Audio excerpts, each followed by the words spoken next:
नमस्कार दोस्तों, stock market studies में फिर से एक बार आपको बहुत-बहुत स्वागत है। तो आज मैं फिर से आपके सामने कुछ इम्पोर्टेंस कंपनी का अपडेट शेयर करूँगा। उनमें से जो फर्स्ट कंपनी है जिसका नाम है सुज़लोन एनर्जी लिमिटेड। देखिए सुज़लोन एनर्जी लिमिटेड के बारे में बात करूँ तो इस कंपनी की एक मोनोपोली जैसे बिज़नेस है। हाँ, शुरू में मोनोपोली इसलिए कहूँगा क्योंकि देखिए विंड इंस्टॉलेशन सेगमेंट में कंपनी 33% के आसपास यहाँ पे मार्केट शेयर लेकर रखा है। तो एक अच्छा खासा यहाँ पे मार्केट शेयर इस कंपनी के पास है। और दूसरी बात इस कंपनी के ऊपर जो ग्रोथ है वो किस बेसिस में हो रहा है अगर देखेंगे तो यहाँ पे क्या है विंड टरबाइन के ऊपर आप देख सकते हैं 72%। और उसी तरीके से अगर देखेंगे तो जो इसका ऑपरेशंस है उस ऑपरेशंस के ऊपर कितना कंपनी काम कर रहा है तो ऑपरेशंस के ऊपर और मेंटेनेंस के ऊपर कंपनी 23% काम कर रहा है। और बाकी इस कंपनी के ऊपर कुछ फाउंडरी एंड फॉर्जिन्स के ऊपर 4% के आसपास ग्रोथ हो रहा है। तो कंपनी इंडिया के ऊपर 94% काम कर रहा है और बाकी अदर्स की कंट्रीज में 22.7% एंड यूरोप में 1.4%। तो बेसिकली अच्छा खासा यहाँ पे जो ग्रोथ इस कंपनी के ऊपर देखना चाहिए था वो ग्रोथ ऑब्वियसली अच्छा खासा ही हो रहा है।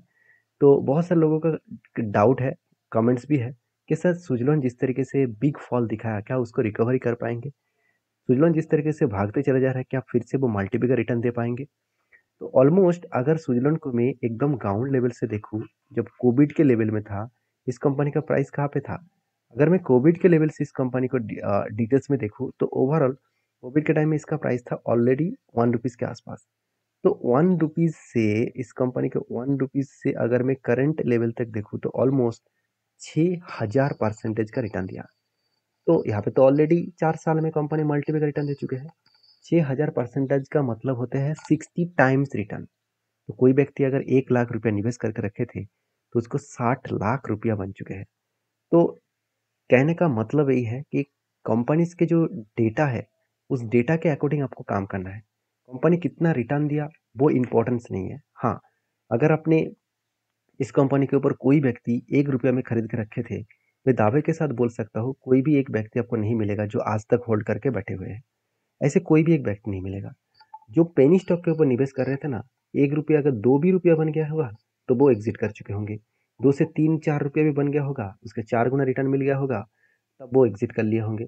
क्योंकि लोगों के मन में पेशेंस तो है मगर कंपनी के ऊपर भरोसा करने के लिए उसका कंपनी के ऊपर एनालिसिस नहीं किया है। देखिए इस कंपनी के ऊपर मैंने जब जब जब इस कंपनी के ऊपर कोई ट्रेड बना तो मैंने ट्रेड भी लिया। जैसे यहाँ पे एक पैटर्न स्केट हुआ था कुछ इस तरीके से, पहले एक कप बने, उसके बाद 2 बार शोल्डर पैटर्न बने, फाइनली ब्रेकआउट हुआ, रिटेस्ट किया, उसके बाद फाइनली यहाँ पे टारगेट अचीव हुआ। तो मुझे एक दोस्त ने कमेंट्स भी किया था कि सर आपने टारगेट अचीव करने के बाद अगर आपने यहाँ पे होल्ड करता तो और भी आपको जितना प्रॉफिट यहाँ पे मिला उससे दुगना प्रॉफिट यहाँ पे मिल जाते। ऑब्वियसली आपके बात सही भी है क्योंकि एंटी लेवल से जहाँ पे मेरा प्रॉफिट मिला 23%, अगर मैं टॉप लेवल तक रखता तो 84% का टारगेट होता। तो मैंने एग्जिट क्यों किया क्योंकि मैं हमेशा रूल्स को फॉलो करके चलता हूँ। चाहे वहाँ पे मुझे प्रॉफिट कम भी मिले तो कोई फर्क नहीं है। देखिए 23% का रिटर्न मिला और वो भी कितने दिनों में मिला। अगर मैं एंटी लेवल से इसका टारगेट लेवल तक देखूँ तो सिर्फ 130 दिनों में। तो 130 दिन मतलब एटलीस्ट 4 मंथ आप बोल सकते हैं। तो 4 मंथ्स में 23% के आसपास रिटर्न मेरे लिए बेस्ट है। तो उसके बाद कंपनी कहाँ जाएगा, कितना लेवल तक जाएगा, वो तो मुझे पता नहीं है। उसके लिए मुझे स्ट्रैटेजीज चाहिए, तो स्ट्रैटेजीज तो बना नहीं। हाँ, स्ट्रैटेजीज और एक बनने जा रहा है जिसका एक हाई लेवल है, जो लेवल निकल कर है 86 के आसपास। तो इस 86 के लेवल में जब भी पहुंचेंगे तब एक पैटर्न्स बन सकते हैं क्योंकि प्रीवियस अगर डेटा देखा जाए तो यहीं पे अगर मैं प्रीवियस डेटा आपको दिखा दूं तो आज का नहीं, बहुत प्रीवियस पे जाना पड़ेगा। आप देख सकते हैं इसी जगह पे क्या बना था, एक स्विंग हाई बने थे। और इसी जगह से कम मार्केट में क्या हुआ, इस शेयर में क्या हुआ, बिग फॉल हुआ और तब से लेकर जो करेक्शन होना स्टार्ट हुआ था 86 से कंपनी 1 रुपीज तक पहुंच गया था। तो कहने का मतलब है कि आपको हमेशा चीज़ों को समझकर काम करना होगा। ऐसे नहीं कि कंपनी बेकार है। कंपनी के अगर फाइनेंशियल डिटेल्स के बारे में बात किया जाए तो आप खुद ही देख सकते हैं कंपनी का फाइनेंशियल डिटेल्स बहुत स्ट्रांग हो चुके हैं क्योंकि क्वार्टरली भी इस बार कंपनी हाईएस्टली सेल्स जनरेट किया और एक्सपेंस मिटाने के बाद कंपनी का नेट प्रॉफिट भी 100 रुपीज़ से 300 रुपीज़ बन चुके हैं। मतलब प्रॉफिट 3 गुना बढ़ चुके हैं। तो जब कंपनी इतने शानदार परफॉर्मेंस कर रहे हैं तो क्या कंपनी रुक के रखेंगे खुद को? बिल्कुल नहीं। तो इसलिए कंपनी भागते चले जा रहे हैं और अच्छा खासा यहाँ पे ग्रोथ भी देखने को मिला है। तो जो सिचुएशन क्रिएट हुआ है उस सिचुएशन के बेसिस में मैं इस कंपनी के ऊपर कंटिन्यू कर रहा था। अभी मेरा टारगेट अचीव हो चुका है तो मैं अभी चुपचाप इस कंपनी के ऊपर बैठे हुआ हूँ। तो जब इसके ऊपर कोई फ्रेश फ्रेश कोई एंट्री मिले, कोई फ्रेश रेंज मिले तो ज़रूर मैं आपके साथ शेयर करूँगा। तो अभी चलो नेक्स्ट कंपनी के बारे में चर्चा कर लेते हैं। नेक्स्ट कंपनी के नाम क्या है? नेक्स्ट कंपनी का नाम है आईटीसी लिमिटेड। तो बेसिकली आईटीसी लिमिटेड इंडिया के एक सबसे पॉपुलर कंपनी इसीलिए है क्योंकि तो तंबाकू प्रोडक्ट है, उस प्रोडक्ट इंडस्ट्रीज में कंपनी नंबर 1 है। क्योंकि तंबाकू इंडस्ट्रीज में प्रोडक्ट नंबर 1 है क्योंकि इसके अगर मार्केट शेयर के बारे में बात करो, आप खुद ही देख सकते हैं। जो सिगरेट मैन्युफैक्चरिंग है उसके ऊपर 84% मार्केट शेयर इसी के पास है। अगर दुकान में जाकर आप सिगरेट को ढूंढेंगे तो ज़्यादा से ज़्यादा सिगरेट का प्रोडक्ट इसी ब्रांड का मिलेगा, आईटीसी का ही मिलेगा। तो बहुत सारे लोगों का मन में एक क्वेश्चन रहता है कि सिगरेट अगर ज़्यादा बेचा जा रहा है, ऑब्वियसली सिगरेट बहुत ज़्यादा बेचा जा रहा है, तो उस जगह पे कंपनी को तो अर्निंग ज़्यादा होना चाहिए था, कंपनी का प्रॉफिट भी बहुत सबसे ज़्यादा होना चाहिए था। हुआ क्यों नहीं? क्योंकि देखिए गवर्नमेंट हमेशा रूल्स चेंज करते रहते हैं, और वो भी तंबाकू और अल्कोहल प्रोडक्ट के ऊपर। क्योंकि तंबाकू और अल्कोहल प्रोडक्ट के ऊपर बहुत ज़्यादा टैक्सेस, बहुत ज़्यादा जीएसटी, बहुत ज़्यादा चार्जेस गवर्नमेंट हमेशा लगाता रहता है, जिसके चलते प्रोडक्ट के डिमांड तो है, मगर जो डिमांड जिस तरीके से और भी ज़्यादा बढ़ना चाहिए था, उस डिमांड के हिसाब से बढ़ तो रहा है, मगर कंपनी के सेल्स के बाद जो प्रॉफिट मार्जिन है वो घट चुके हैं। क्योंकि मान के चलिए अगर कोई भी प्रोडक्ट दो मतलब 5 रुपये खरीदारी आप कर रहे हैं, तो वो प्रोडक्ट कंपनी को बनाने में मान के चलिए 3 रुपये लगे, तो उसके ऊपर अगर सरकार को टैक्सेस ही अगर 1 रुपया देना पड़े तो आपके जेब में क्या आएगा? 1 रुपया। अगर वहाँ पे टैक्सेस अगर 20 पैसा देना पड़ता तो आपके जेब में तो एक रुपया 80 पैसा आएगा। तो ये पॉइंट आपको समझना पड़ेगा कि गवर्नमेंट इस कंपनी के ऊपर एक मतलब छाया जैसा पड़े हुए हैं, क्योंकि गवर्नमेंट यहाँ से ही अच्छा खासा टैक्स उठाते हैं।